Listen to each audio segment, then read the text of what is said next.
여러분 안녕하세요. 2021 고3 7월 학력평가 화학원 총평을 맡은 박주원입니다. 자, 우리 고3이 되어서 벌써 네 번째 모의고사를 오늘 치러 봤는데요. 이제 수능까지 총 2번의 모의평가 및 학력평가가 남았다라는 그런 관점에서 봤을 때 이번 7월 학평이 갖는 의미 를 좀 되짚어 볼 필요가 있을 것 같아요. 7월 학평의 결과에 따라서 앞으로 남은 시간들을 얼마나 똑똑하게 보내느냐에 따라서 여러분의 그 실전의 날, 수능 날에 여러분의 그 성적이 결정이 될 테니까 오늘 분석 강의 듣고 해설 강의 들은 다음에 자기의 그러한 학습 플랜을 다시 한번 점검하는 시간을 가져보시면 되겠습니다. 7월 학력평가의 의미, 바로 중요한 중간 점검 단계다라고 하는 것을 명심을 해주셔야 되겠는데요. 네 번째 모의고사였고 2번 남았다라는 것으로 보면 딱 중간은 아니긴 한데 제가 왜 중요한 중간 점검이라는 말을 썼냐면 우리한테는 이제 여름방학이 있기 때문입니다. 여름방학 동안 그 시간들을 정말 똑똑하게 잘 활용을 하는 것이 중요하고 그 기간 동안을 합친다면 이번 7월 학평이 굉장히 수능까지 가는 중요한 중간 그런 점검 체크 포인트 단계가 된다라는 사실을 여러분들 좀 명심을 해주셔야 되겠고요. 이번 시험을 토대로 자기의 학습 방법이라든지 학습 양이라든지 그런 것들을 유지하고 또한 수정 보완해 나가는 방법으로 앞으로 남은 시간들을 공부를 해나가시면 되겠습니다. 자, 오늘 시험 어땠는지 좀 얘기를 좀 해보도록 할게요. 올해 6월 모의평가 우리 저번 달에 봤던 시험이죠. 그 시험이랑 비교를 했을 때는 비슷하거나 그것보다는 다소 쉬웠다라고 제가 판단을 해봤는데요.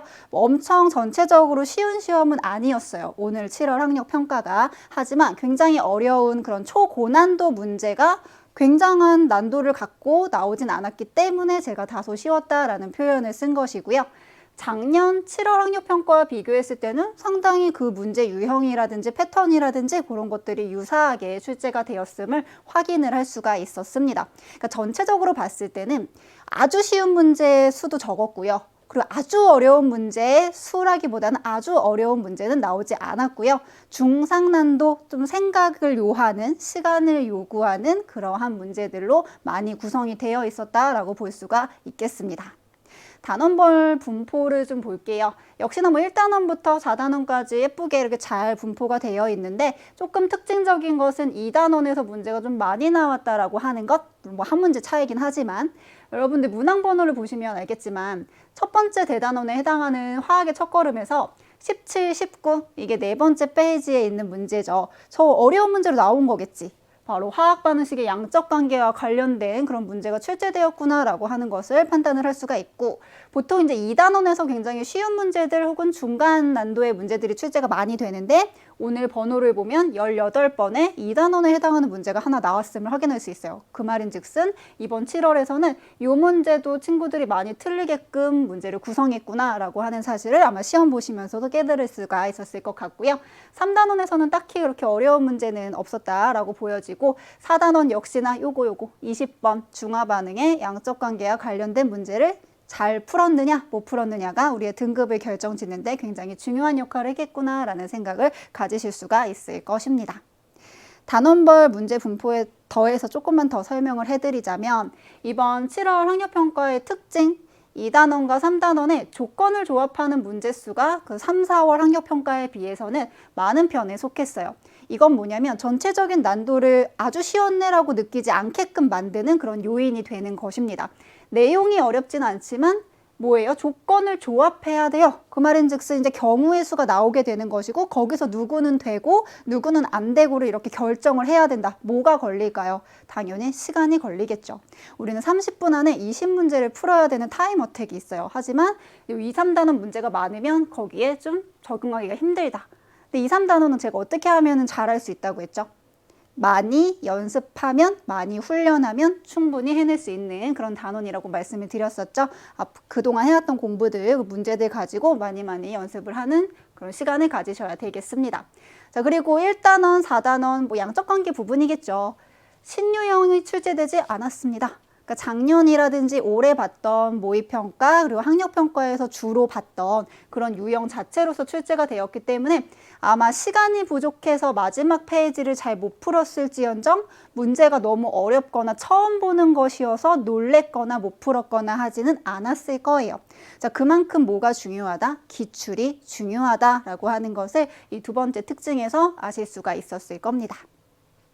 오늘 시험에서 눈여겨볼 문항 몇 가지 뽑아왔는데요. 뭐 난도가 엄청 어려워가지고 제가 뽑아온 건 아니고요. 앞으로의 트렌드에 맞는 그 9월이랑 모의평가, 9월 모의평가 또한 수능에서 분명히 나올 것이다 라고 제가 예측하는 그런 문제들 위주로, 그런 내용들 위주로 좀 뽑아봤습니다. 8번이 동위원소와 평균 원자량인데 좀 쉽게 나오긴 했어요. 아마 9월이나 그리고 우리 수능에는 조금 더 어렵게 출제가 될 것입니다. 하지만 오늘 봤던 이 시험에서 다룬 그 핵심 개념을 가지고 문제가 변형될 것이기 때문에 8번 문제 다시 한번 잘 봐주셔야 되겠고요. 17번은 계산하는 거죠. 아보가드로 법칙이랑 전체나 혹은 특정 원자수 계산하는 거, 분자의 몰수에다가 한 분자를 구성하는 전체 원자수나 혹은 한 분자를 구성하는 특정 원자수를 곱해가지고 구하는 그 계산 과정을 정말 잘해야 된다라고 하는 것. 그다음에 18번, 이게 2단원에서는 보통 두 번째 페이지나 세 번째 페이지에 문제가 나오는데 이번에 마지막 18번의 2단원에 해당하는 원소의 주기적 성질 문항이 출제가 되었죠. 다시 한번 이온화 에너지의 예외 구간에 어디가 있었는지 잘 파악을 해주셔야 되겠습니다. 19번, 20번은 뭐 늘 보던 대로 그러한 문제가 나왔는데 19번은 혼합기체 유형, 제가 수능 개념부터 혼합기체 유형이랑 기체 첨가 유형 이렇게 두 유형으로 나눠가지고 계속해서 학습을 시켜드렸었는데요. 그중에서 혼합기체 나왔고 한계 반응물을 찾아서 개수 구하는 거, 결국에 화학반응 양적관계 문항에서 우리한테 최종적으로 요구하는 바는 화학반응식의 개수를 완성하시오라고 하는 것이라고 얘기를 했었습니다. 그래서 개수 구하는 그런 유형을 다시 한번 잘 봐주셔야 되겠고, 자, 마지막에 중화반응 양적관계인데 1가랑 2가, 그 다음에 1가랑 1가 반응 중에서 1가, 1가는 되게 잘하죠, 우리가. 근데 2가가 이렇게 첨가되는 순간 좀 어려워하는 그런 부분들이 있는데요. 역시나 우리 개념 강의나 수능 특강 강의 돌아가셔가지고 다시 한번 이 부분 그 유형별로 잘 정리를 해주셔야 되겠고요. 이온의 종류랑 이온수를 분석해서 액성에 따른 문제를 풀어나가는 과정을 20번에서 굉장히 중요한 요소로 출제를 했다라고 보시면 되겠습니다. 크게 5가지 뽑아왔는데요. 이뿐만 아니고 자기가 헷갈렸던 부분이나 혹은 틀렸던 문제들은 조금 더 눈여겨보실 필요가 있겠죠. 자, 그럼 이제 앞으로 어떻게 해야 되냐? 이게 진짜 중요한 것이죠. 자, 앞으로의 공부법입니다. 객관적인 위치를 파악했죠. 여러 번 파악했어요. 3월에도 파악했고 4월에도 파악했고요. 6월도 그리고 이번 7월도. 학습 계획을 유지하라 라는 말은 내가 이제 꾸준히 3월부터 오늘 시험까지 왔을 때 성적이 오르고 그 다음에 등급이 오르고 내가 시험을 보면서도 스스로 아, 내 실력이 늘었구나. 내가 이게 이제 안 보였었는데 이제 이 문제가 어떻게 풀어나가는지가 눈에 보이네 라는 것을 분명히 느꼈을 거예요. 그런 친구들은 학습 계획 그대로 이제 유지해 주시면 되겠고요. 혹은 이제 부족한 부분이 딱 눈에 보이는 친구들은 조금씩 수정해 나가시면서 앞으로 남은 시간들을 보내셔야 되겠습니다. 자, 여름방학입니다. 여름방학은 정말 최고의 기회예요. 고3 수험생들에게는 여름방학이 노는 게 아니고요. 이제 최종적으로 내가 내 모든 것을 쏟아낼 수 있는 시간이라고 생각을 해주시면 되겠고요. 중하위권 친구들은 문제풀이가 급급하지 않습니다. 아직 괜찮아요. 문제 막 푸지 마시고요. 개념 복습 위주의 마무리 학습을 하세요. 그 다음에 실전 모의고사 풀어도 늦지 않습니다. 자, 그리고 상위권 친구들은 이제는 약점이나 혹은 정말 디테일한 것들을 챙겨야 될 때예요. 그래서 모의고사 기출이랑 오답 위주로 마무리 학습을 여름방학 동안 열심히 해주시면 되겠습니다. 두 단계지만 공통적으로는 어쨌든 간에 시험 시간에 맞춰서 문제를 푸는 연습은 다들 하시긴 해야 돼요. 그러니까 조금은 이제 상위권 친구들이 더 많이 하게 되겠지만 어쨌든 여름방학 동안 중하위권 친구들도 개념 복습 위주로 하되 시간 안에 문제를 푸는 연습은 같이 병행을 해주실 필요가 있겠습니다. 이게 앞으로의 공부법이었고요. 자, 그럼 이제 뭘 해야 되냐? 우리 지금 수능 완성을 듣고 있는 친구들 분명히 있을 거예요. 근데 아마 완성 보면서 문제풀이 위주기 때문에 내가 좀 부족했던 부분의 개념들이 자꾸만 좀 빈틈이 보일 겁니다. 그러한 친구들은 2022 수능 특강으로 좀 가셔가지고 이제 개념을 그냥 채우면 안 돼요. 완벽하게 빈틈없이 디테일하게 개념을 완벽하게 채워주시고 그리고 그것들이 이제 마무리가 되면 수능 완성에 오셔가지고 실전 감각을 익히고 앞으로의 문제 트렌드 그 유형을 익혀주시면 되겠습니다. 자, 7월 모의평가를, 7월 학력평가를 이렇게 분석을 해봤는데요. 자, 오늘 시험 뭐 잘 봤을 수도 있고 못 봤을 수도 있어요. 하지만 중요한 것은 앞으로 정말 똑똑하게 효율적으로 공부를 해서 지금보다 훨씬 더 성장한 내 모습을 만드는 것, 그게 가장 중요하다라는 것을 여러분들이 잘 명심을 하셨으면 좋겠습니다.